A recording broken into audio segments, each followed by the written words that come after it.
They've always claimed that genes show an evolutionary progression from simple life forms to more complex ones, right? For example, if you look at the genome of a bacteria, it's about 20,000, maybe 25,000 genes. And if you look at the genome of a human, we used to think that humans had like 100,000 genes.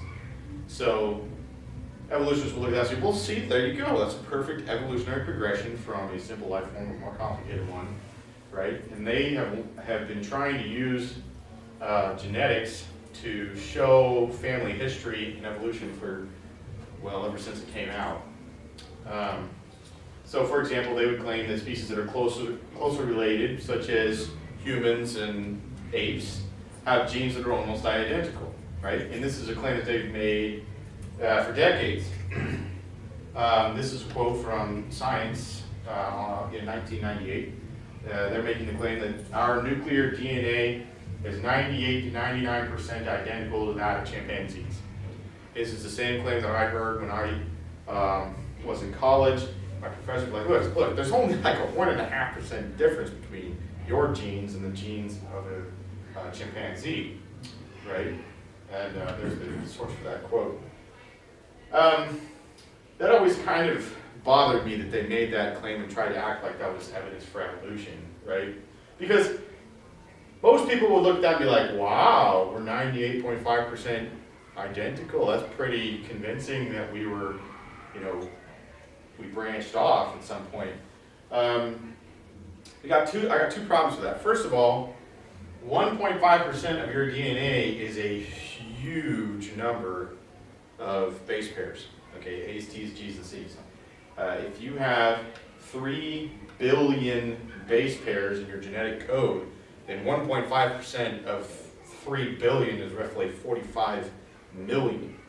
So you're talking about, okay, if we're going to take a human genome and change it into an ape genome, then we're going to have to make 45 million changes to this thing. It has 45 million mutations. That's a pretty, you say it that way, that sounds like, okay, that's a pretty big gap. Furthermore, we now know that only approximately 1.5% of your genome actually codes for genes. So you have roughly the same number of genes as a bacteria, roughly, about 25,000 genes, and that may seem disturbing to you.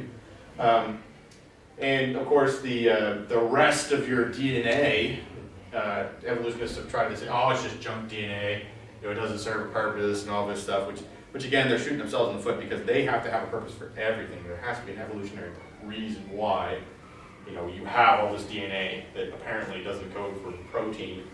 The rest of your DNA is involved in telling your body which genes to make and when to make them, when genes that you have markers on either side of a protein that identify it. These can be turned on, they can be turned off. There's all kinds of metabolism and things like that are buried in your DNA that we're only just now learning about. So it's not junk DNA by a long stretch of the imagination, but you can understand that if this is what makes you, and this is the difference between you and a chimp, okay, we could be looking at 100% difference. We don't know, right? All right, so we're looking at 45 million base pairs difference, right? 45 million A's, T's, G's, and C's that are different between us and chimpanzee. All right, so for example, let's play their game for a little bit. How possible is it that with a series of mutations we can change 45 million base pairs and survive? How long would that take anyway to change 45 million base pairs through mutation? It's a long time. A lot longer than the 3 or 4 million years that people are supposed to have been here, right? This is, unfortunately for evolution, this is quite impossible to mutate 45 million base pairs and survive. Now, unlike fruit flies, scientists don't generally blast humans with mutations and see if they can survive, right? But every mutation that we know of that's naturally occurring, or we accidentally mutated their genes with chemicals or radiation or something.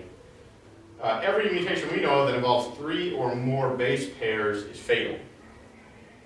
Okay, so if you change 3 out of 3 billion, you're dead. So you pretty much have to have the DNA the way that it is. If you go in and make 3 random changes, that's not to say that your DNA, that all human DNA is the same. There's a lot of variety there. But if you take a person and randomly change 3 pieces of his gene code, he's dead. He's a goner. He may make it for a little while. One example of a mutation that involves 3 base pairs is sickle cell anemia. And it eventually kills whoever has it. You have a drastically shortened lifespan because of sickle cell anemia, and it's not a very pleasant way to go, as I understand it. Various forms of muscular dystrophy, SMA that Jonathan Isaac died of a couple of months back, involves 3 base pairs, as I understand it, 3 or 4.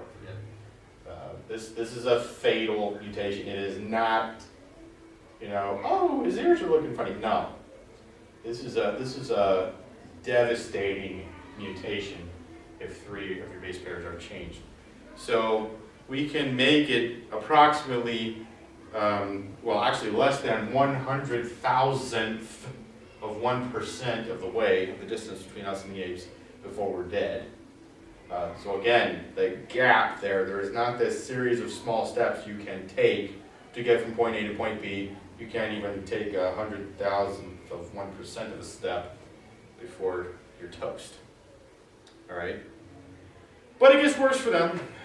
We are not 98.5% genetically identical to apes. And this is one of those things that, they said it so often, you start to think, is that really true? Kind of like, when I was growing up, I got all these astronomy books, and I read them, right? And every single astronomy book said, the sun is an average star. They all said that exact sentence, but never gave you any evidence for this idea that the sun is an average star. And I just kept reading that over and over and over again. I was like, why is the sun average? Well, start doing some research on it. The sun is not an average star. We'll talk about that when we get to astrophysics. But we are not genetically identical to apes in 98.5% of our genome, unless you only look at some of our genes.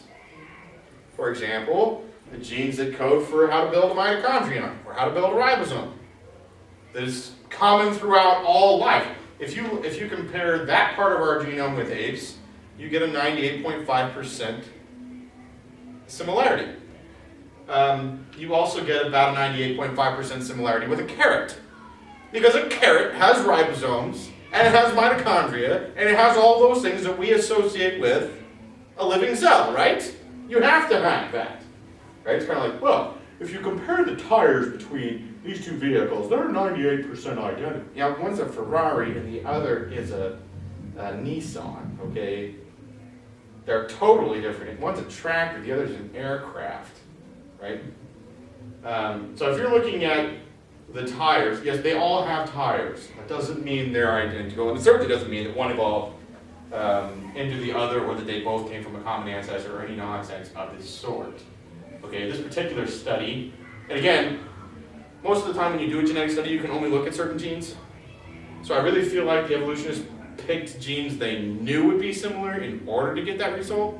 That's just the way I feel about it, okay, that's my opinion. These guys picked different genes, the Answers in Genesis guys, they were creationists, okay, so full disclosure. We found we only share about 95% of our genetic information with chimpanzees, who we are closest to as far as our DNA is concerned, as far as we know, right? Take another study, and we're only 70% genetically similar to apes. So if you look at yet still other genes, other genetic information, and you only find a 70% lineup, right? And also, this study determined that this percentage varies widely depending upon which part of the genetic code you examine. And that would make perfect sense to me, based on my limited understanding of genetics, that there are some things that are common throughout all organisms, that all organisms have to have, and yet there are some things like lungs that only some organisms have. So, I bet you never would have guessed that they only tell the part of the story that fits with our worldview. And by the way, as far as I know, they haven't changed the textbooks yet. They're still telling our kids that, yes, you're 98.5% genetically identical to the apes. No, you're not. Now, another thing that the evolutionists try to do with genetics is to show relatedness between genes an organism has and how related it is on the evolutionary scale. And you'll have to bear with me here if I can find hit the right buttons at the right times. Well, right. I don't have the password on this computer yet, so we're going to do a hotspot.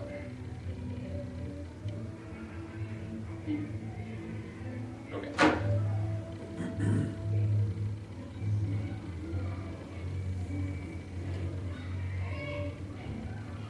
Here we go. All right. Now we're cooking with peanut oil. On the front burner.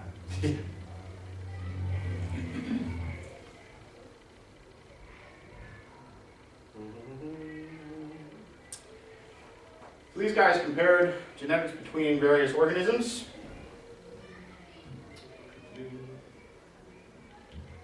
I've got a paper here. I believe there's a diagram I'm trying to get to. Maybe not. Oh, that's not what I thought it was. All right, never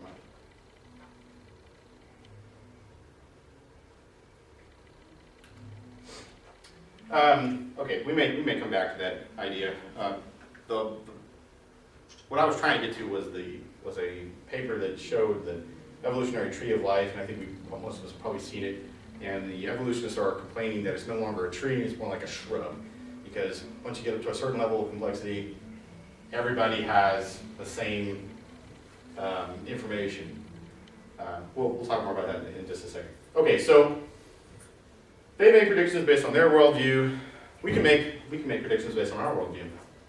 For example, we believe that all of us trace our lineage back to Noah and his family, and that all other genetic information was wiped out by the flood, except for maybe a few Nephilim that got killed off shortly after the flood. All right?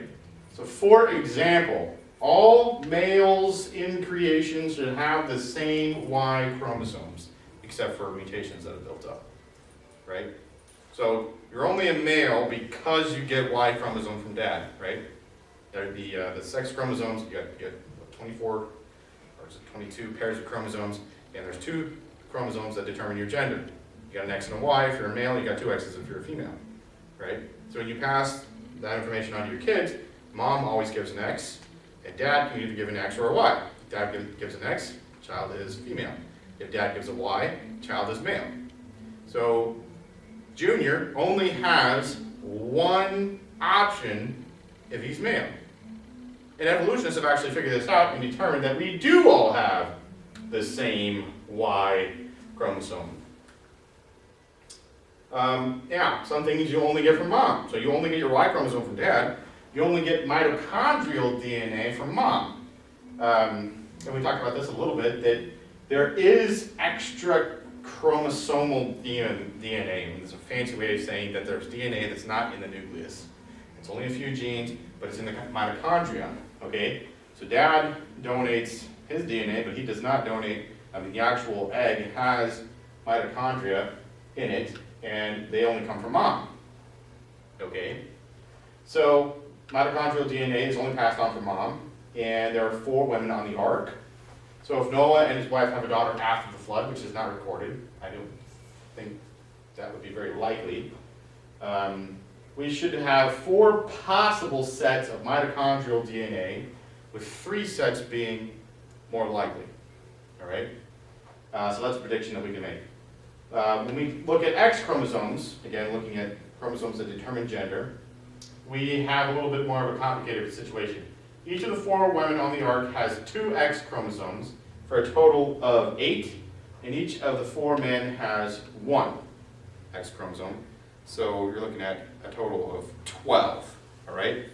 So if Noah and his wife have no daughter, then Noah's X is gone. If Noah's wife passed on a different X to one of her sons than the other two, and assuming that he passed his on as well, then hers are still here. We have both of those X chromosomes.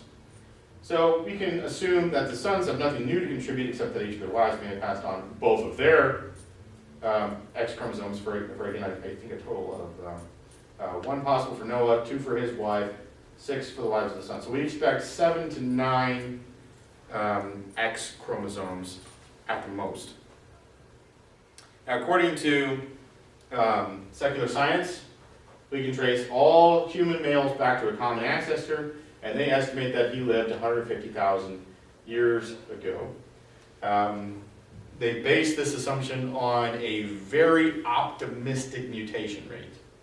Right? So look at all the different mutations of all the Y chromosomes in the world, and they're like, okay, there's, I don't know, 100 different varieties of a Y chromosome. It's kind of easy to say, okay, well, they all started out as 1, but this one changed a little bit, and that one changed a little bit. And, you know, this group of people has this mutation, right?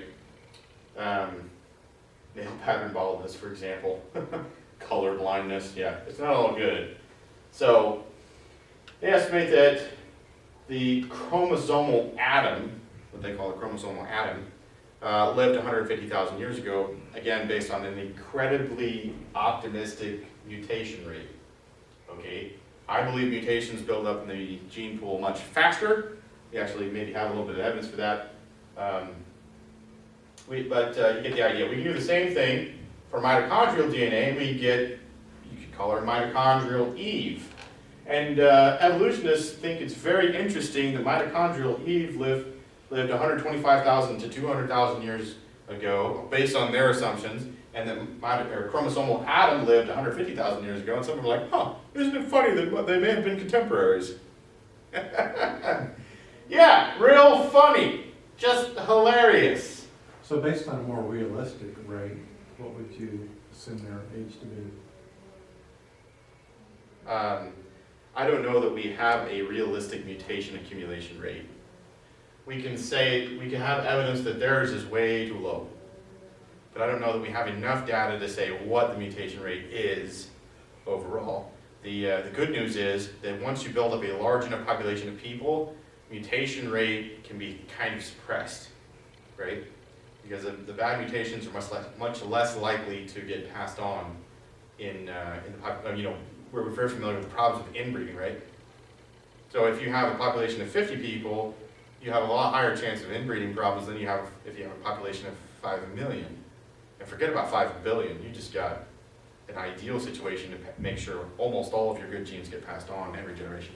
So there's a lot of variability here. By the way, side note, this is why evolutionists believe that people came from Africa. The out of Africa theory, maybe you've heard about. So evolutionists believe that mankind evolved in Africa. And, gosh, what's his name? Richard Leakey and that dude that discovered Lucy, and I can't remember his name. But those guys that spent all that time digging holes in Africa looking for fossils of ancient humans and never found them, got really perturbed at Darwin and finally gave up on him. That's why. It's because in the African gene pools we see a wider variety of genetics, right? Well, as a creationist we can say, well, yeah, but they have very small, very isolated populations, very difficult to travel through Africa. I don't know if you've tried it, but especially 200 years ago and before then, okay, there's no roads, very few navigable rivers, half the flipping continent is desert, people are trying to kill you and eat you, or make you a slave. It's generally a bad idea if you don't have a really big gun and lots of people behind you who also have really big guns. So just forget about it. So if you live in that kind of an environment and you've got a population of 500 people in your village, and it's a 2-day walk to the next village and they have a population of 500 people, then your mutation rate goes up significantly. So, and we'll, why don't we just go there? So this is Dr. Carter. He's one of the weird creationists, okay? There are weird creation scientists out there. Kent Hovind is, he's borderline. Dr. Carter is a little bit more, I don't know, good scientist. Really, he's not that great of a speaker. He's a little bit, Watch the video if you want. I'm not recommending it, I'm just mentioning it. He's done some work in this area. He makes it very, I cannot find any of his papers or any of his data. He's just making this presentation on YouTube, and I found it, and I thought it was worth mentioning, okay? So he actually has several presentations on the subject, and he talks about this out of Africa theory, and he shows the populations of people with various gene groups. And if you look at Arabic gene pools and Asian gene pools and American gene pools, there's this huge number of people with those gene pools. And then you look at the African ones, and they're just this small populations, but they have a large genetic variety, which is, again, probably because of a higher mutation rate that's associated with, the smaller populations. So there's that. If you look at just the numbers of people with a certain genetic makeup, it kind of looks like we came out of Mesopotamia area rather than Africa. So, all right, moving on. One of the two pillars of evolution that were established by Darwin was homology, right? Darwin found those small little changes in the finch beaks, and he hypothesized that the finches had all descended from a common ancestor, which I don't think is too much of a stretch. And he found lots of evidence like that. Variety in sheep and horses and dogs and things like that. And he had two justifications for taking those tiny little changes, the variety that he saw, and extrapolating that over all the history of life on this planet. And those two pieces of evidence were the fossil record, not that there were intermediate forms there. He admitted that there were none. The fossil record was evidence, he thought, because there were different organisms in different layers. Right? So we kind of destroyed that idea with the whole paraconformities thing a couple of chapters ago. His second argument for extrapolating this data all the way back is homology. Right? If you look at the bones in a human hand, they're basically the same bones that you find in a whale's flipper. You got your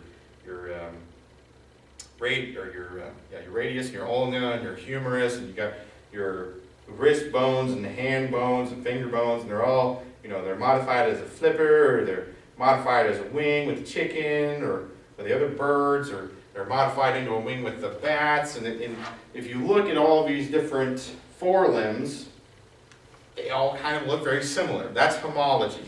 Okay. And evolutionists, again, have argued for eons that homology is the more homologous you are, the more you are related evolutionary, right? But the more you are related by evolution.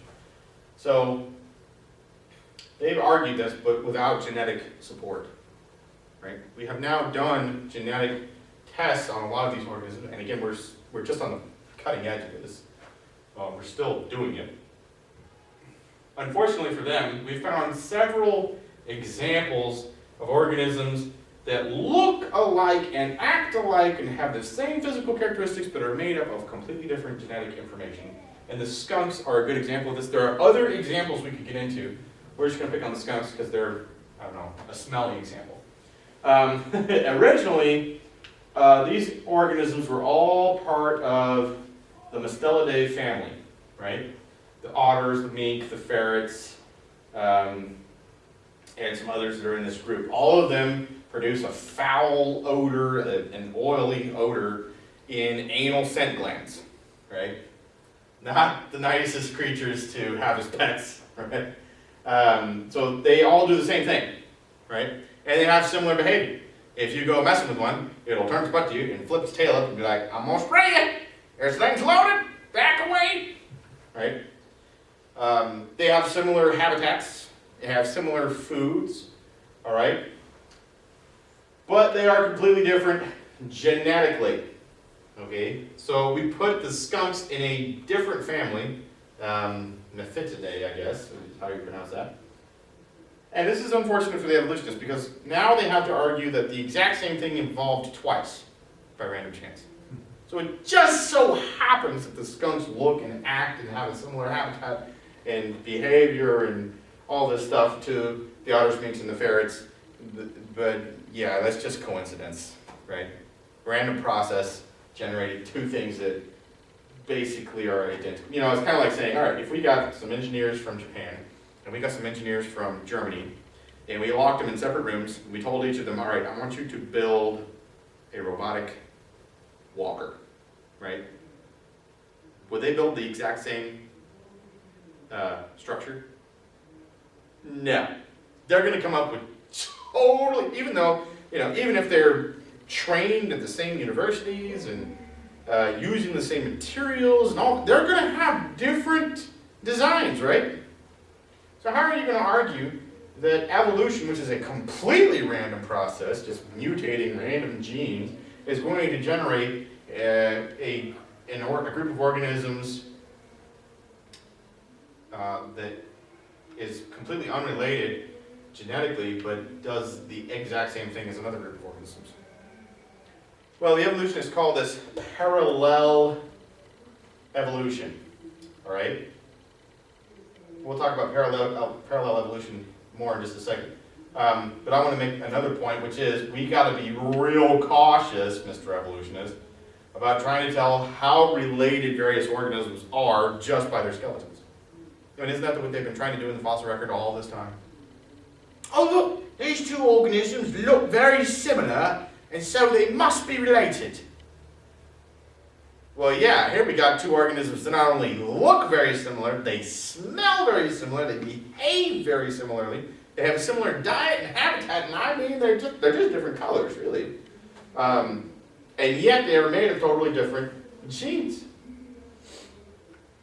Anyway, so parallel evolution. Parallel evolution is kind of embarrassing for the evolutionists, unfortunately. You know, it bothers me a lot how they do the dinosaurs and how they'll show their hunting habits and what they looked like, their skin color. I'm like, you know none of this. Like, I've actually heard that the T-Rex was probably more of a scavenger than anything. You know, it was, gosh, I'm going to say 80 years from its original discovery until they finally found a T-Rex with arms that were fossilized. So they named it, you know, King of the Tyrant Lizard, because this thing was one bad actor. And then, you know, they found later on that he does this, you know. He can't even cover his nose, you know, in a fight. Yeah, so they take artistic license to a whole new level. I mean, it's entertaining. Well, but these people are in charge of education, you know? It would be entertaining if it wasn't so tragic. So this is a great example of what not to do as a creationist, okay? This guy has everything in one paper.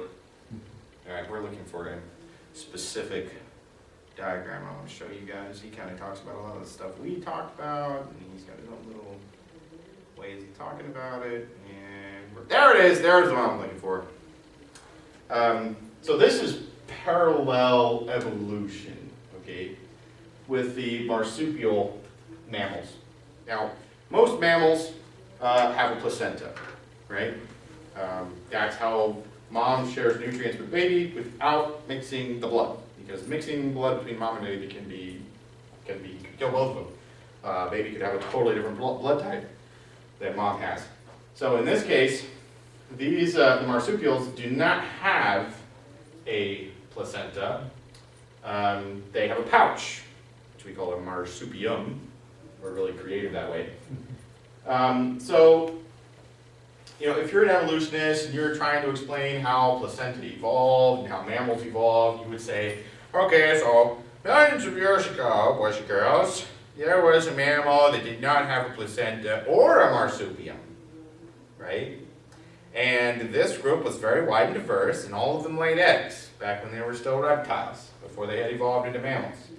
And some of these mammals evolved a marsupium to nourish their young, and some of them evolved a placenta to nourish their young.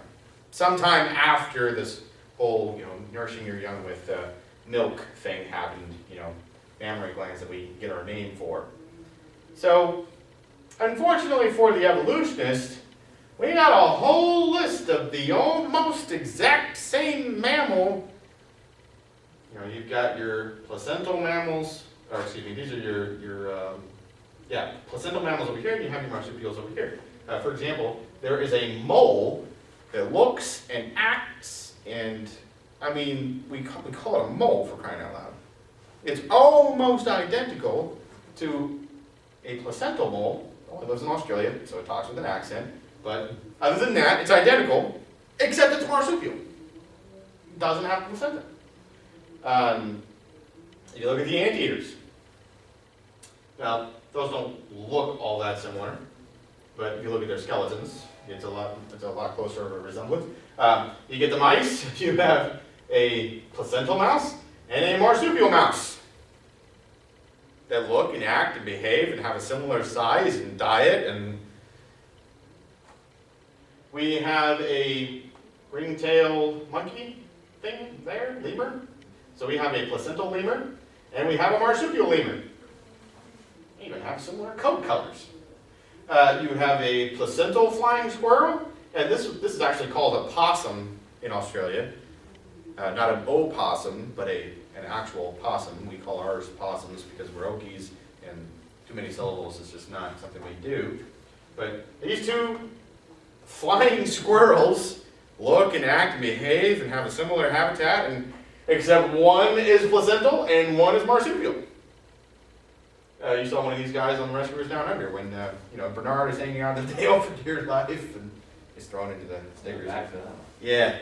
Yeah, so anyway, that's one of the advantages of being a dad. You get to watch all the Disney shows again. No guilt. A wolf. The Tasmanian tiger was not really a tiger, it was a wolf, but it had stripes on it, so they called it a tiger. Almost identical to a wolf, except a wolf has a placenta and a Tasmanian tiger has a marsupium. So this is probably the most pointed example of parallel evolution that we could point to. This is just ridiculous to argue that the exact same animal evolved completely separately in Australia, and they just happen to look alike. It's ridiculous. Now, if it happened once or twice, I could understand how the evolutionists, might think that that's just weird. But yeah, we got like half a dozen examples here, pal.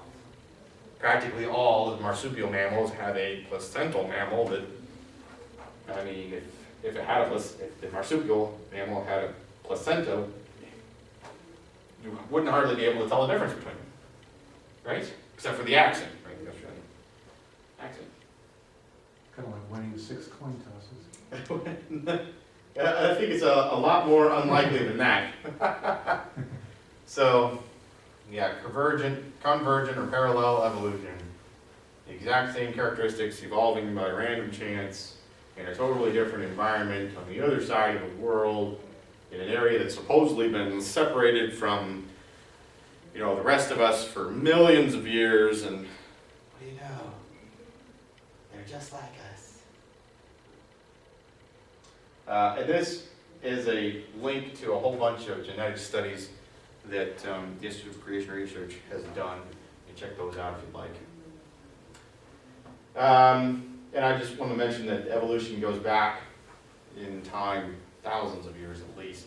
If you want to get the full story, Dr. Thomas Sharp has a video on it, and he is just one of the first and most prominent creation scientists in my life, and he's a genius when it comes to Has he the been history of evolution. around here? Yeah, he came to Covenant a couple of times, I I think. think I've met him a long time ago. He lives up to his name, I should say. Okay, questions about any of that? We're going to get into radioisotopic dating methods here in just a second. Questions?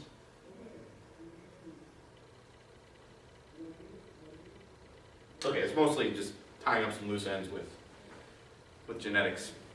All right, section 5. Radioactivity and the age of the Earth.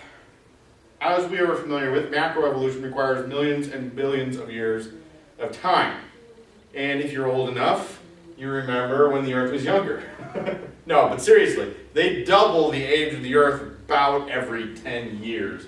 I remember, again, getting the old astronomy textbooks out, and they'd be like, you know, some scientists think the universe might be as old as 3 billion years. Yeah, but they're crazy. Who believes that? You know, and now we're up to almost 14 billion years now. They've been saying 13.4 to 13.7 for a while. There's a lot of astronomers that are pushing for 20 billion years or 25 billion years because we've actually found some stars that are, according to their measurements, like 14 billion years old. So it's kind of, they call it the Methuselah star. How does one measure that? Very carefully. We'll get to that in astrophysics. That's a whole section.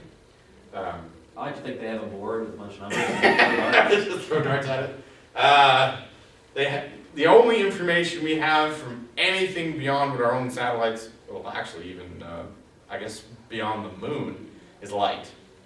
That's it. Yeah, we have some rovers that have landed on Mars and a couple of satellites around Venus, and yeah, we've been to all of the planets and stuff, but as far as information from other stars, all we have is light. What do you think about that satellite that has passed outside the solar The system? Voyager 2, is Yeah, it? that's pretty fascinating. That's legit. That thing has traveled farther than any man-made object that we know of. It's pretty incredible. We never expected it to work that long. The NASA people are like, yay us! They don't talk about the 40 to 60% of their missions that fail. It blows my mind that So- they sent it before I was born. Yeah, probably before I was born too then, huh? It's like 70s or something? Yeah, that's way before I was born. Was it the 70s? So it's been traveling through space this whole time. Yeah. Is that the one that like looped around? I don't know. It just recently took pictures of Pluto or whatever that. Well, yeah, but there was the New Horizons one that went specifically to Pluto. Mm. It took all the really fancy pictures of it. Voyager 2 took some really blurry ones because it was actually really far away from Pluto. But it's beyond the orbit of Pluto, and it's getting into the Kuiper belt. So yeah, that's what, 40,000 astronomical units. 40,000 times as far from the Earth as the Earth is from the Sun. That's a long way. A long way. So yeah, so my question is, what scientific evidence exists to support an old Earth? They always talk about it as if it's a foregone conclusion and everybody knows the Earth is millions of years old. And what evidence do they have for this? And I find that most people have a completely backwards view of how scientists do this kind of work and what their actual data is. So I want to talk about a couple or three things about here. Evidence that might support an old Earth and evidence that might support a young Earth. So this is actually something that I said when I was a teenager. We ought to be able to tell. If the Earth is millions and billions of years old, it ought to be obvious. It ought to be really easy to go out and prove that the Earth is billions of years old. If the Earth is really young, it ought to be really easy to go out and prove that the Earth is really young, okay? Or at least pile up the mountain of evidence so high you can't see what's top of it, all right? So what are some common geochronographs? Okay, this is a fancy way of saying Earth time measurement, okay? How are we going to measure the age of the Earth? Well, I have a partial list for you. These are not all of the different ways we could measure the age of the Earth. These are just the ones that I have the most experience with, all right? Number one on the list is radioisotopic decay. The decay of atoms into other atoms, all right? And energy and all kinds of other good stuff. But that's not the only one on the list by any stretch of the imagination. We can look at the growth of corals and deserts. Did you know the biggest desert in the world is the Sahara? You knew that. Did you know it grows? It grows about a mile every year to the east, right? Got that hot wind sweeps in off the desert, and it kills the living things next to it, and sterilizes that ground. And once that ground is sterilized, you're not getting it back. So the Sahara Desert grows by about a mile every year, and it's 4,000 miles across. Why don't we have a bigger desert somewhere? Of course, they're going to argue, well, that's just since the end of the last ice age. But the last ice age supposedly ended like 10 or 15,000 years ago, right? When the hairy mammoths went extinct. yeah, you got a real problem with this whole Sahara Desert thing. They don't talk about it. When you look at tree rings, erosion, the entire world will erode down to sea level in 14 million years. Now that sounds like a long time, but if you're talking about a 4.5 billion year old planet, this is a problem. How are you going to keep the Earth from being completely underwater? Well, Mr. Cartwright, don't you know that, the volcanic activity and the spreading of the plates and all this stuff bubbling up, including all of the ground that is produced. That figure includes all of the, new land that's created by volcanic activity. You're still going to get an entire Earth that is underwater in 14 million years. This is a problem. Especially when you think about the fact that 80% of the Earth's crust is granite. Where do we get all this granite from? That stuff should have been eroded a long time ago, right? Because the granite is supposed to have come from millions and millions of years ago, billions of years ago. We could look at deposition of eroded sediments, which is basically the same thing as growth of river deltas. We could look at the accumulation of salt and other compounds in the ocean. Decay of the Earth's magnetic field, the recession of the moon, the shrinkage of the... Did you know the sun is shrinking? Well, we don't know if it's shrinking or not. I don't have a tape measure. I've never been... It's that long, and I've never been to the sun. So we'll talk about all this stuff. The dust accumulation on the moon. What about is it true the spin of the Earth slows down every year or whatever it is? They have to add a leap second. We'll talk about all that stuff. All right, first, radioisotopes. This is the only one of the above that is presented as irrefutable evidence of an old Earth. But that's it. Everything else seems to indicate an age way younger than what they're needing, which is about 4.5 billion years. All right. Now, there's lots of different flavors of radioisotopic dating. Okay, carbon-14 is one that I guess is the most commonly known. Carbon-14. It's actually not very useful in dating the age of the Earth because it's a very limited time range that you can look at. There are other flavors. Rubidium decaying into strontium, thorium decaying into lead, uranium decaying into lead, potassium decaying into argon, and so on and so forth. And this stuff can be very confusing, so I'm going to explain it to you as if you were a 5th grader. No offense. All right, so we know that atoms make up all matter that has a chemical identity. Okay, neutrons and protons are in your nucleus. Electrons orbit.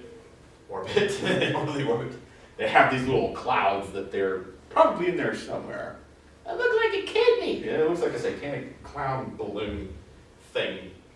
Yeah, they don't really look like orbits, and they don't look like clouds either.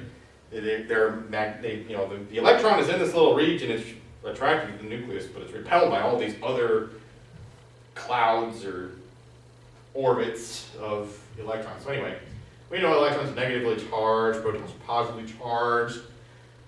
By the way, as near as we can tell, the negative charge on an electron is exactly equal and opposite to the positive charge on a proton, even though a proton is 1,800 times as massive.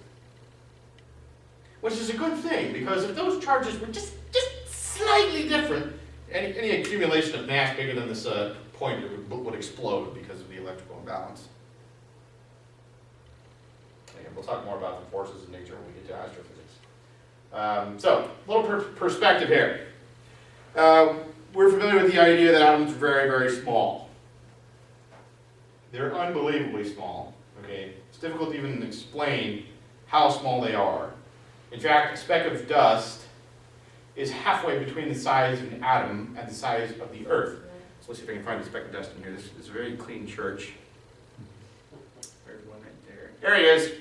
All right, got a speck of dust on my finger. We're going to call him Bob. Everyone say, hi, Bob. He feels very left out. It's okay. They like you. They're just shy. Okay, so Bob is a very small speck of dust. No offense, buddy. How many Bobs would it take to make a planet the size of the Earth? A huge number, right? Yep. Some, So there's the power. 20 orders of magnitude or 30, I don't know. But that same number of Bobs that it would take to make a planet the size of the Earth That is the approximate same number of atoms that make up Bob. So when we say atoms are pathetically, infinitesimally small, we're not kidding. They're itty bitty. They're smaller. Your average atom is somewhere between 10 and 100 times smaller than a visible light wave. So atoms do not possess an image, right? We talked about that a little bit before. You're way too small for that. You have to have thousands of images or light waves in order to create an image. So atoms are very small. Okay, whoops. And I know what you're thinking. But the nucleus of the atom has all those positively charged particles right there, and you just told me that positively charged particles repel each other. Well, very astute of you to observe. So if you have all these positively charged particles in such an unbelievably, pathetically small space, what keeps it from blowing up? The answer to that question is a strong nuclear force. Right? You have all of this electromagnetic repulsion between those positive charges. But if you can get them close enough to each other, the strong nuclear force takes over and binds them together with an unbelievably strong force. And we think of gravity as being pretty strong, right? Gravity is 20 orders of magnitude weaker than the electromagnetic force. It's a pathetically weak force. So the strong nuclear force is even stronger than that. So much so that we cannot turn lead into gold. Lead is 2 protons different from gold. Lead is cheap, buddy. You can buy a pound of lead for $1. All right? A pound of gold would cost you, 15 times 15? It's, 15 and 15? yeah. 225. So a pound of gold would cost you approximately $225,000. So if we could change lead into gold, man, I got about 300 pounds of lead in my garage. We can go buy our own island somewhere. Okay? Like the price of gold. Yeah, probably would. Right? Lead is so worthless, we shoot it at things we don't like, right? Here, have some of this stuff. So the strong nuclear force is really strong. It is possible to turn lead into gold with a mass particle collider. We did one time just for fun. About 15 atoms of lead got turned into gold. It's much cheaper to just dig it out of the ground, though. All right. So this strong nuclear force is unbelievably strong. Scientists are very creative. That's why they called it the strong nuclear force. However, it is very short-ranged. So much so that in a large nucleus, so in helium, for example, it has 2 protons and 2 neutrons. In helium, those protons and neutrons are bound together so tight, it's just ridiculous. However, you get up to something like uranium, all of a sudden you have enough distance between these 2 protons that they don't really do the strong nuclear force so much anymore, and what you end up having is this tug of war between the strong nuclear force trying to hold the nucleus together, and the electromagnetic force trying to blow the nucleus apart. Okay? Is there any way to reproduce that kind of force, but on a much larger scale? I hope not. It would destroy the entire universe. For example, if the strong nuclear force were a little bit stronger, you would end up creating a particle that was, or a nucleus that was much, much larger, right? Does that make sense? So if the particle is much, much larger, then it's much heavier for the amount of space that it takes up, right? Incredibly dense. We are familiar with the fact that dense things have a higher weight, right? This means that gravity in that situation with very, very large molecules, gravity takes over and the universe collapses upon itself and everything is one tiny dot. Which, of course, explodes. The Big Bang Theory, right? All of matter in the universe squished together in a little dot and it blew up. Have you ever noticed how difficult it is to blow things up that are incredibly dense? I don't know if you've ever tried it, but the Mythbusters blew up a concrete truck one time. It's really cool. It's incredibly dense, right? They blew it to smithereens. It was very difficult to require an enormous amount of energy, right? Blowing up an infinitesimally small dot and has all of the matter of all the universe squished together would require so much energy.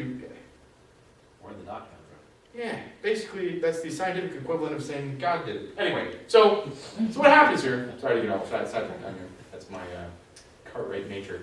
So we can kind of figure out, okay, so the positively charged particles here, let's say the positive ones are blue.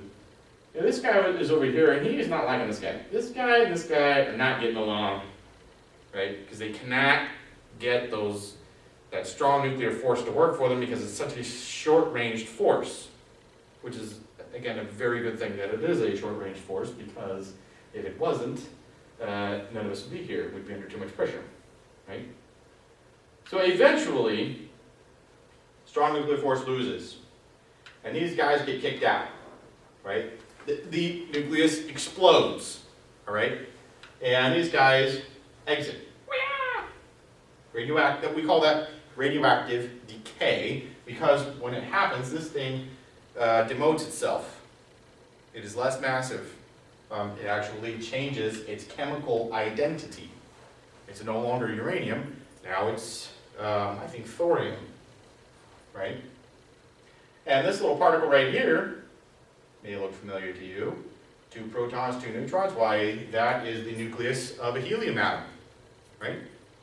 Just needs a couple of electrons. Well, electrons are a dime a dozen, man. They're all over the place. You can steal electrons from just about anybody. So we call this an alpha particle. Alpha particles can be stopped with a single sheet of paper. People are worried about radiation, right? They're not worried about alpha particles. Alpha particles are easy to stop. They're large. You know, they collide with anything. They steal a couple of electrons and become helium, which is one of the most inert substances in the entire universe, right? So the instability is what we call radioactivity, because it's not just alpha particles that get spit at you. There's other things that are a lot less nice to you that get spit at you as well. Now, radioactivity is not all created equal. Some substances are ridiculously radioactive, and some substances are actually pretty stable. But in general, any atom of a certain size is unstable. Okay? So you cannot build atoms larger than, you know, what is the last one? I think it's 116 or 118 protons is the last one they built, and it's so radioactive that it just almost immediately decayed away. They didn't actually detect the thing, they had detected what it decayed into, and they were very proud of themselves. And I don't know how many millions of dollars they spent on that, but I wish they would stop it! You can't build a bigger one. Oh, maybe there's an island of stability. No, for heaven's sake. These people are supposed to be smart. Anyway. What do they say about, like, why it all decays? Well, as the atom's nucleus gets larger, that tug of war goes more and more to the electromagnetic side of things and less to the strong nuclear force. So you start building it out, you know, at this scale, you know, these 2 protons really don't like each other, and at that scale, they're out of here, right? So those, you know, you can build an atom that size, but it's unbelievably radioactive, which we'll see in just a second. Okay, this all makes sense at the end of the night, I guarantee it. Okay, so it causes the atoms to fall apart. They explode. They spit out pieces of themselves because those atoms on the outside, or those protons on the outside, do not get along. For example, carbon-14 is so unstable that half of it will blow itself up in approximately 5,730 years. Now, no scientist sat around for 5,730 years and counted it up, but we measured a certain amount of it decaying, and we figured out what its half-life is. Okay, that's a very accurate number. I have no problems with that number. That's good. That's good laboratory science. All right. However, uranium-238. Maybe you've heard of uranium-235. That's a different isotope. It's less stable. Uranium-238 has a half-life of almost 4.5 billion years. It is much more stable. Okay. It's important that we realize these decay rates are very well understood and constant, basically, in the present. Sometimes they vary by as much as 5 or 10%. You have to do horrible things to radioactive atoms to get that decay rate to vary, because you're messing with a strong nuclear force here, pal. And that strong nuclear force just doesn't give a crap about what you do to it. It just doesn't influence it that much. You put it in the core of a star or something, heat it up to a jillion degrees, You'll influence a little bit, but you just, basically, these things are constant in the present. Okay? Be able to measure with great accuracy. I've done this kind of science before that is, measuring isotopes, not radioactivity necessarily. I have a high degree of confidence in this science. I'm not arguing with that at all.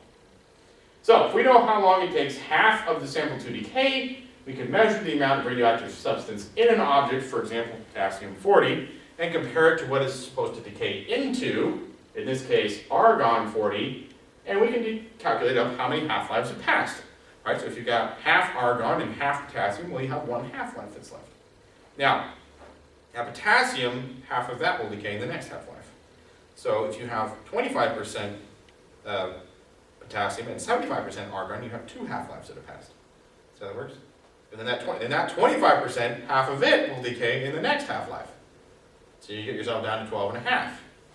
And then 6 and a quarter, and so on and so forth. And eventually you get an unbelievably, pathetically small amount of what we say parent element that is left. It ends up being too small to detect. So all of these dating methods have limits on how far back you can date something. Okay. Now, with potassium argon dating, this is a common way to test volcanic rocks. All right. In this case, we're dating from the rock hardening. Right. Argon is a gas. Right.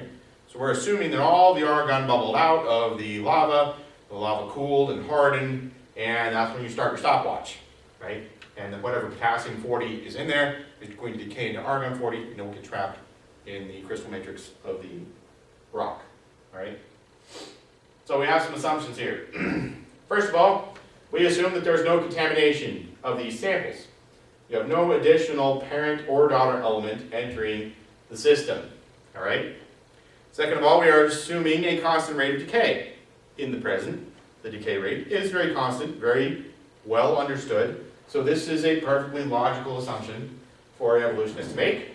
And number three, we are assuming there is no original daughter element present. Like in the case of the volcanic rock hardening, we're assuming that no argon-40 is in there in the first place. Otherwise, that is going to completely throw all this stuff right out the window. All right? Now, this is the kind of thing that if somebody taught it to you and you were just kind of listening to it and, I don't know, thinking about Netflix or something, you would be like, oh, that seems perfectly reasonable, right?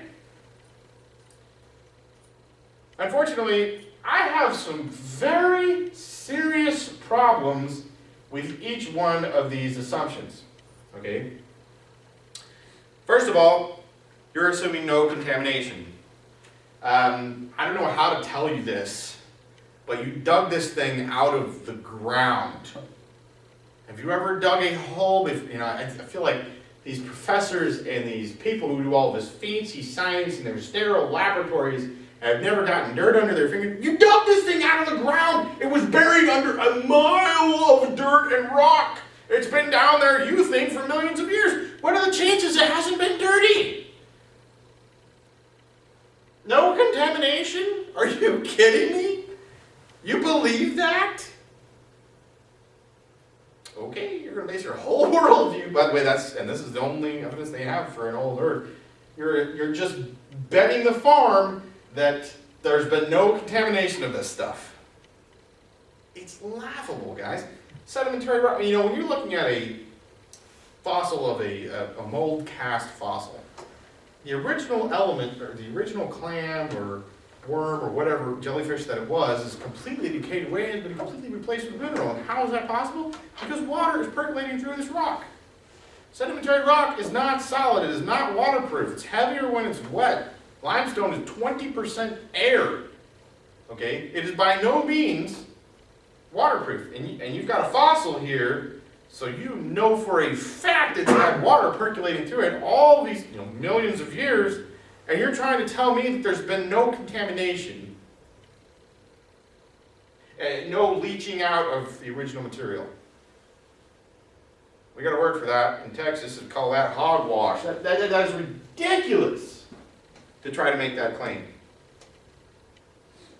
I honestly don't know why they even make that claim. Bravo Sierra. What does that mean? BS. I call it broken science, which is the same initials. Yeah.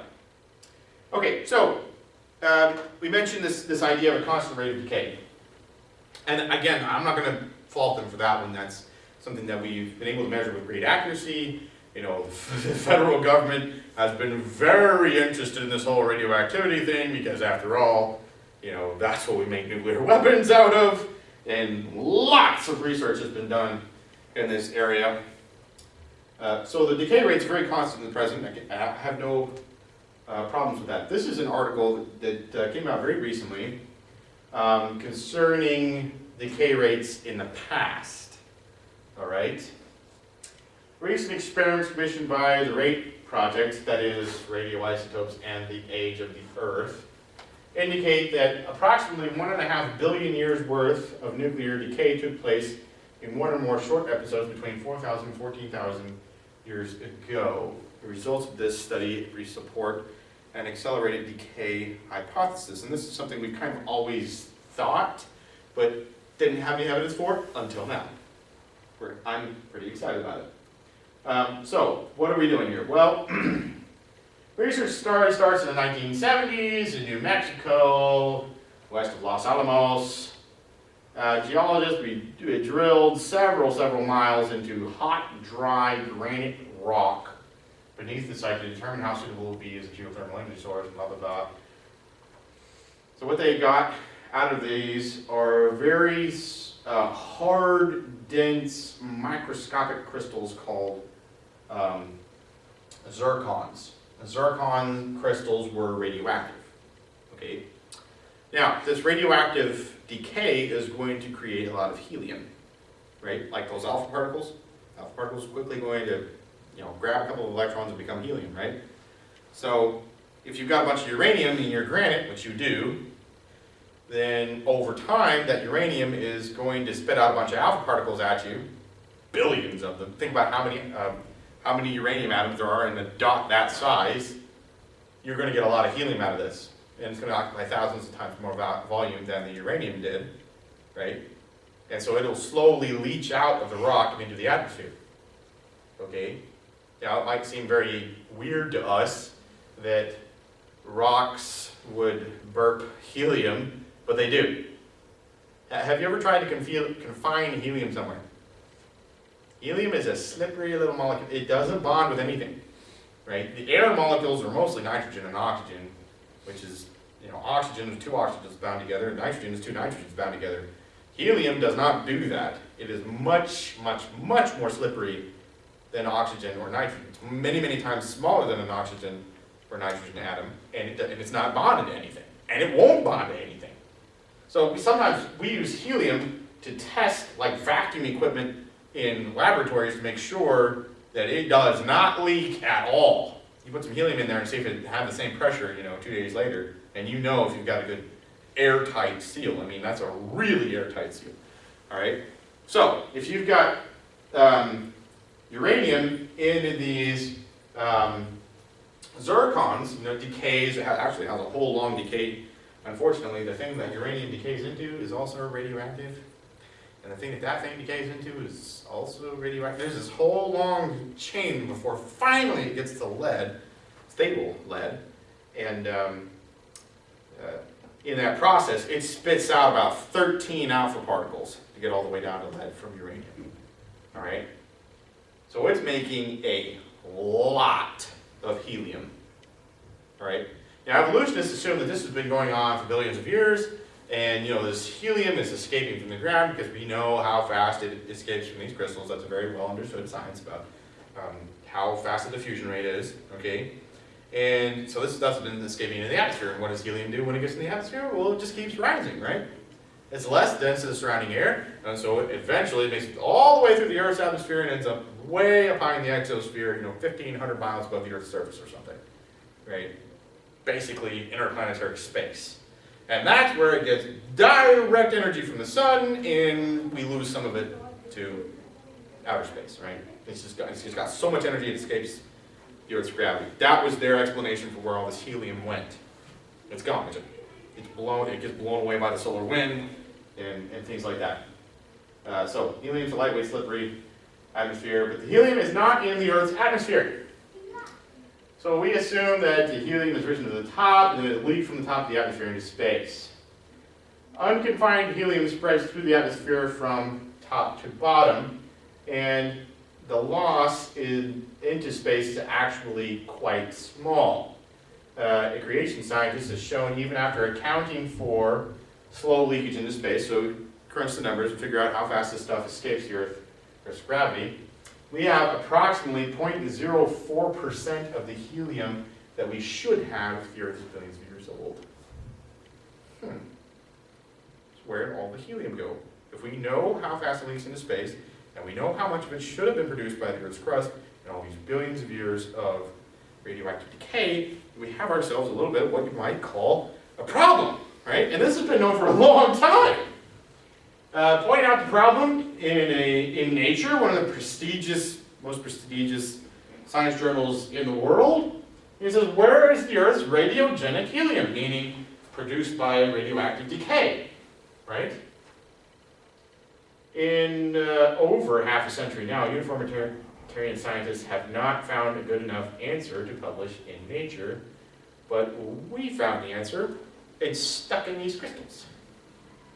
The helium is still there. It has not left yet. It hasn't had time to leak out of the crystals. Eventually it will, over billions of years. But apparently it hasn't been there billions of years, or else it would have leaked out by now. Does that make sense? So we're coming back to this little pressure chamber, and the pressure is still almost full. Apparently not very much time has passed, because otherwise it would have all leaked out by now. Right? Like if you have a slow leak in your tire. Well, eventually that tire's going to go flat. If it's been there millions of years, that tire's going to be flatter than a pancake. Right? If it's been there a day or two, it's still going to have most of its pressure left, and that's what we're finding in these crystals. And these are very, very small crystals, right? This is 2/100ths of an inch from this point here to this point there. So very, very small crystals. The helium should have no problem leaching out of it, especially in billions of years, right? Most of the helium has not entered the Earth's atmosphere. It is still in the Earth's crust and mantle. Much of this is actually still in the zircon crystals. Hasn't even left the crystals, much less leaving the granite and the Earth's crust. It's still in the crystals. Measurements of uranium, thorium, and lead in the zircons imply an age of 1.5 billion years, which is what you would expect for granite pretty close to the top of the Earth's crust. Okay. Amounts of lead calculate how much helium is decayed into zircons, and then you use that number to figure out how much helium was. They actually measured how much helium was still in the zircons. You crush it, you figure out how much pressure in your crush vessel is due to the helium. This is pretty straightforward chemistry. So they compared the two and the percentage, and figured out the percentage of helium still retained in the zircons, and they published that way back in 1982. They discovered that up to 58% of radiogenic helium had not diffused out of the zircons. Wow. So most of the radioactive decay materials are still in the granite. The decay rate in the past, 10,000 years ago, give or take, was incredibly high. And it has decayed to its present rate. You get an exponential decay rate, right? Maybe you're familiar with, if you have an exponential curve, for example, if you have something that squares every time, x squared, right? If you just square that on a calculator, it goes up really fast. It has a really steep climb to it. Exponential decay has a similar curve to it, but it's reversed. So you start at some incredibly high value and you decay down to, pretty close to the x-axis in a hurry. Apparently, that's what's happened with radioactive decay. It used to be a lot faster, and now it's kind of slowed down to its present rate.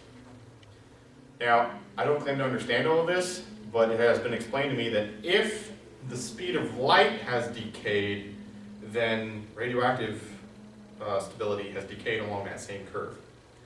So this would also be evidence that the speed of light has decayed drastically and recently. We'll get into more of that when we talk about astrophysics and the distant starlight problem. How come we can see light from stars that's apparently really far away? So, we determine how fast this stuff escapes. Yeah, the diffusion rates are nearly 100,000 times higher than the maximum rates that evolution model could allow. We are talking about a very big problem for evolution because apparently, this stuff all decayed very recently. Otherwise, the helium would have leaked out by now. Back up a second, because Sure. isn't Einstein's theory of relativity based on a constant Aha. light speed? It absolutely is. Absolutely is. A lot of physics is based on constants. And we're finding that it's not quite constant. It's close. It's very close, but not quite. And it's really perturbing the physicists because they have no explanation for why the speed of light should be decaying. Why should it be decaying? It should be constant. What's wrong with light? Well, maybe your whole worldview is askew. Yeah, so unfortunately, this whole idea that there's a constant rate of decay is probably wrong, right? It's pretty constant now. To the best of our ability to measure, it's constant. But in the past, apparently, it was much, much higher. Otherwise, we wouldn't find any helium in these crystals, okay? And also, we're missing almost all the helium in the atmosphere that should be there. All right, radioisotopic dating. How is this process usually done? Well, I think that most people get the idea that radioisotopic dating is done all the time, right? Scientist digs up a rock, wants to know how old it is, sends it into a lab. Just with a note. Dear John, please date this rock for me. No. That's almost never done. This stuff is expensive, okay? The equipment to do it is expensive. The knowledge of how to measure this stuff is not, we dabbled in it in second semester organic chemistry. It's not straightforward. You need a chemist to be able to make these measurements. It takes $500 to $1,000 to date one sample, right? Most scientists don't date samples. They just look at the rock layer that it was laid down in. Oh, well, it's a Cretaceous rock, so obviously it's 120 million years old, right? That's usually what they do, all right? They don't usually do radioisotopic dating. So, what happens when we compare a radio age to a known age? So if it's not testable, it's not science, right? And we can test a radio date, if we want to, by comparing, so for example, lava that erupted from, in Hawaii. We have historical records of the lava flows and when they erupted, and this one made it all the way to this part of the ocean, back in 1910 or whatever. So we have historical records we can compare. We can say, all right, well, let's take some of that rock, let's send it into a lab, and see what happens. Okay? Apparently, it is easy to demonstrate that radio dates are wrong. I've been studying this stuff since I was 12. Every creationist scientist I have ever studied has multiple examples that they can show that radio dates don't agree with each other, right? If you dig down through these different layers, this layer on top is apparently older than this layer on the bottom, which is actually, older than the very bottom layer, right? You do different tests on them, you get totally different results. And also comparing radio ages to known ages. You get results that are all over the board. So I've seen lots and lots of examples of these. We're just going to look at a couple. All right. So in this example, we'll go ahead and get into this. We got a little bit of time here.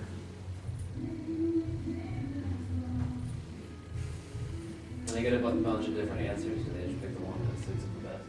Unfortunately, that's usually what happens. Right? Here's an example. We have a volcano in the middle of New Zealand somewhere. We have historical records of when it erupted, right? So we take samples from these eruptions, right? That erupted at these different times in 1954,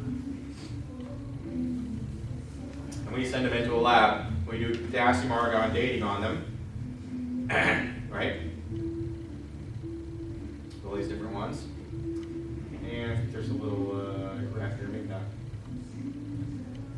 the dates okay, so first of all, they sent them into the laboratory and they didn't really tell them where they got the rock from.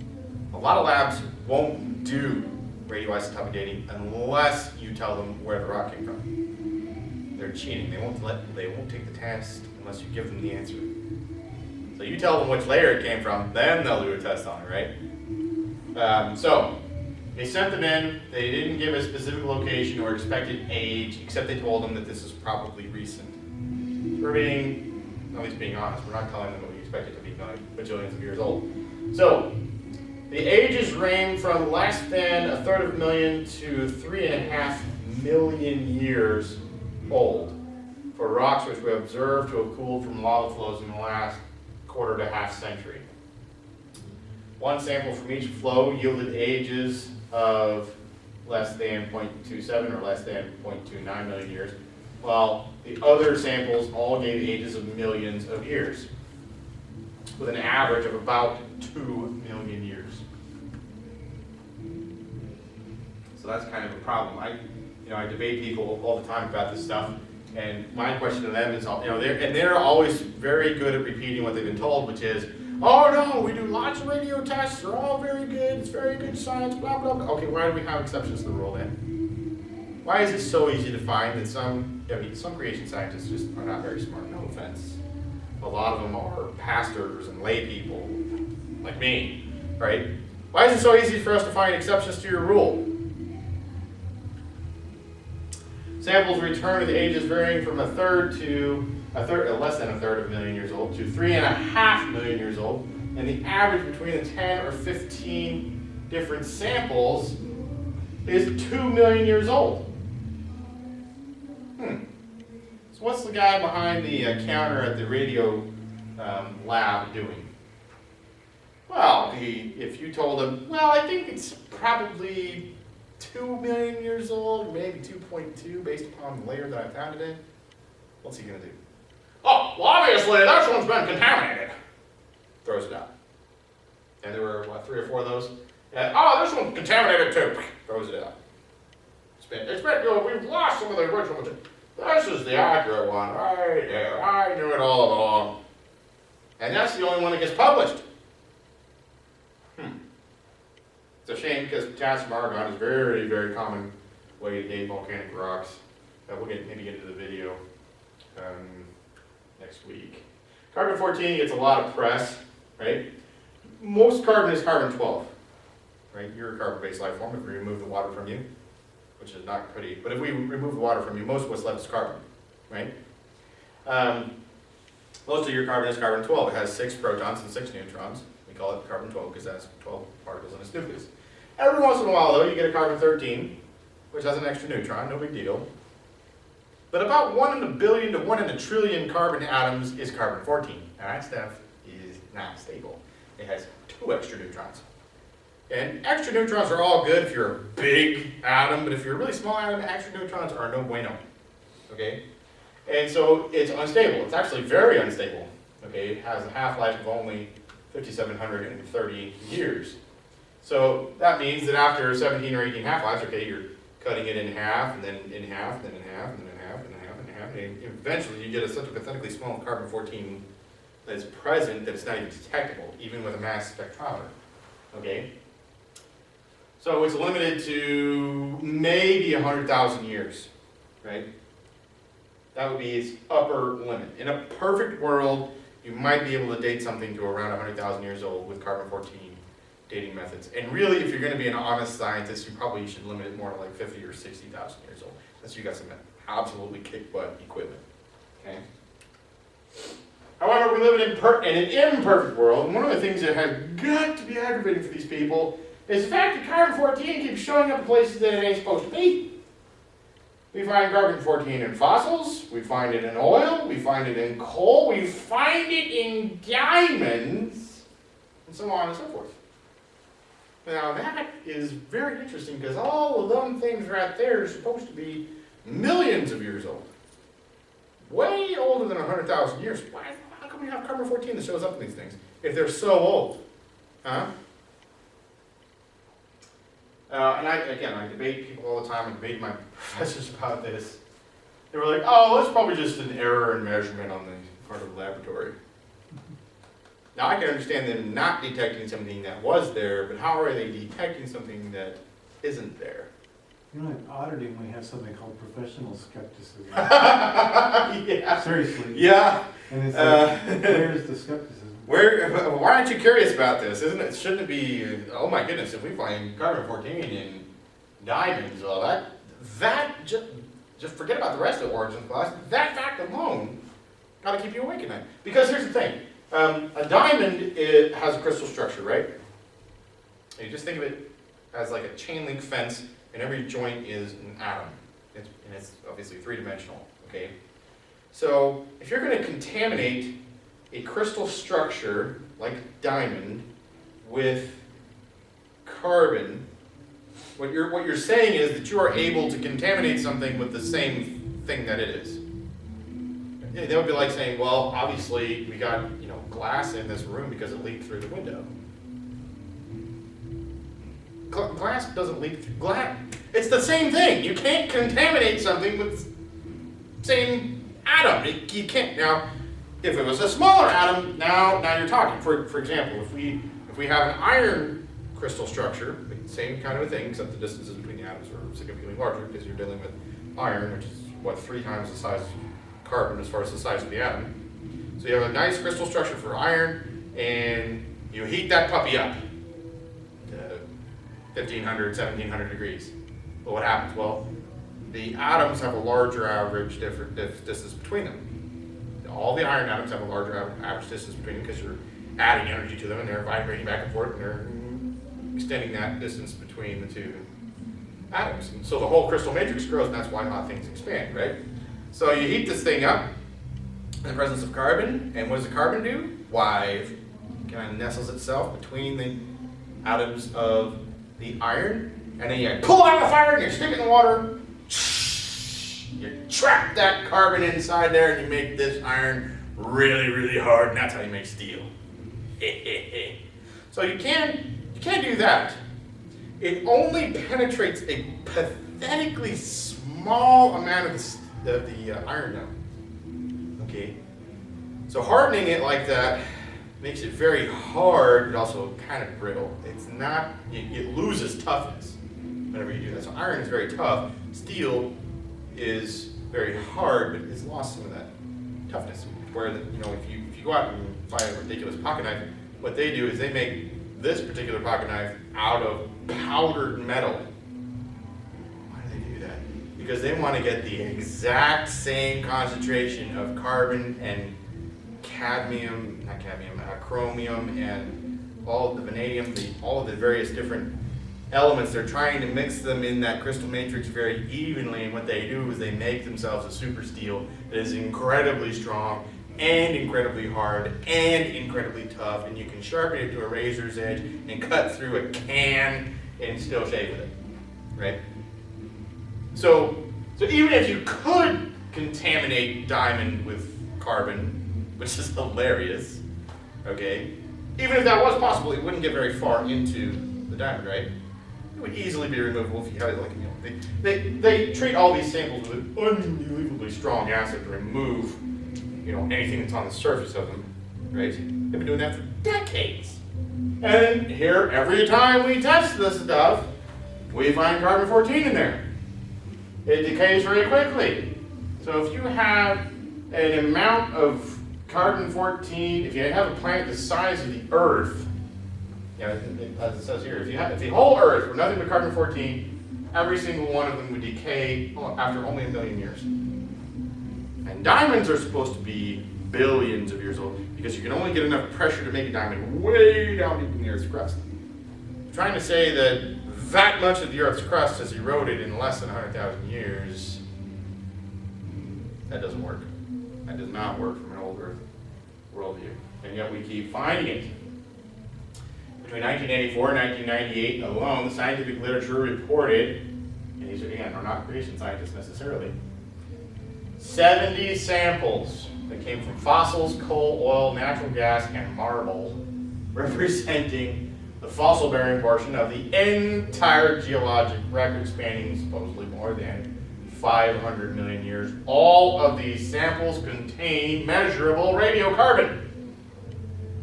Fossilized wood and coal samples spanning 32 to 350 million years old yielded ages in carbon-14 of 20,000 to 50,000 years using carbon-14 methods. Diamonds, supposedly more than 3 billion years old, yielded carbon-14 ages of only 55,000 years. So we're not talking about a pathetically small amount of carbon-14. We're talking about actually a pretty significant amount of carbon-14 that is in this crystal matrix, pal. Here we have the ammonite that was tested. And of course, we don't put a lot of faith in carbon-14 dates because carbon-14 is actually produced in the upper atmosphere, and the amount of carbon-14 in the atmosphere changes all the time. So for example, if you have a lot of solar or sunspot activity, you can have a lot of carbon-14 because that's how it's made. It's from gamma rays that hit the Earth, way up high in the Earth's atmosphere, from the sun. It all gets filtered out by the time it gets down to the ground, but every once in a while you get a nitrogen atom that actually gets turned into a carbon-14 in that process, which adds to the carbon-14 in the atmosphere. Volcanic activity increases the amount of carbon-14 in the Earth's atmosphere. So you have a big volcano, and all of a sudden you have this big spike in carbon-14. Over the last 2,000 years, we can drill into the tree rings and figure out how much carbon-14 was in the atmosphere all the way back, because we can, okay, so that was 100 years ago. How much carbon-14 does it have left? We can compare that to a present sample. It varies by like almost 100%. So sometimes you have twice as much as you have at other times. Go figure. There is some evidence that radiocarbon has not reached its saturation point, right? If you're producing it constantly through the sun, and you can get an average of how much carbon-14 is being produced by solar activity over the last 100 years, you should have, what's a good way of saying this? So as this carbon-14 is being produced by the sun, you'd have carbon-14 building up in your atmosphere, right? And eventually that carbon-14 is going to decay. So basically you're filling up a barrel that has holes in it at the side. And you have a constant rate of water going into the barrel, and the water going out of the barrel is a small amount. And as it increases, you get a little bit more water coming out of the barrel, and as you get more pressure, you get a little bit more coming out of this hole, and that hole, and that hole. But eventually you get the same amount of carbon-14 leaving the atmosphere as you have being put in. We call that the saturation point. We have the most amount of carbon. We haven't reached that. We should have reached it in like 40,000 years. We haven't gotten to that point yet in our atmosphere. So apparently something weird is going on here. Yeah, they say, What happens when you reach that saturation point? well, we just have more carbon-14 in the atmosphere. It's not really that bad for you, right? Because it's still a really small amount of radiation. You get more radiation from bricks than you do from carbon-14 in your body. So it's not dangerous because it's such a pathetically small amount, right? But we can tell that we're not there yet. We're not to that saturation point, right? And of course they all say, it's all contamination. Yet for the last 30 years, radiocarbon laboratories have subjected all samples to repeated brutal treatments with strong acids and bleaches to remove them of all contamination. And when the instruments are tested with blank samples, they yield 0 radiocarbon. That's how they use 0 out of your machine. You stick a blank, we did this in chemistry. You stick a blank sample in there, and you look at your computer screen, and beep, nothing. All right, you know you're good. Stick your sample in there. You get your spikes for your elements, and print it out. There you go. You know you're good. You zeroed your equipment. So no duh undergraduate science basic stuff. Anyway, that's as far as we'll go this evening. We'll finish up radioactivity next week. Questions about any of that material? When are you going to cover the Astronomy? It'll be the next section. Is that So- next week?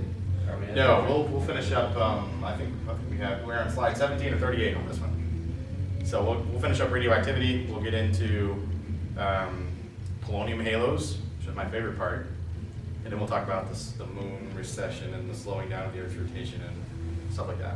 Do we have church next week? I have no idea. I think we do. I have to put in like what they call 8-hour requests Yeah? To this day, sorry.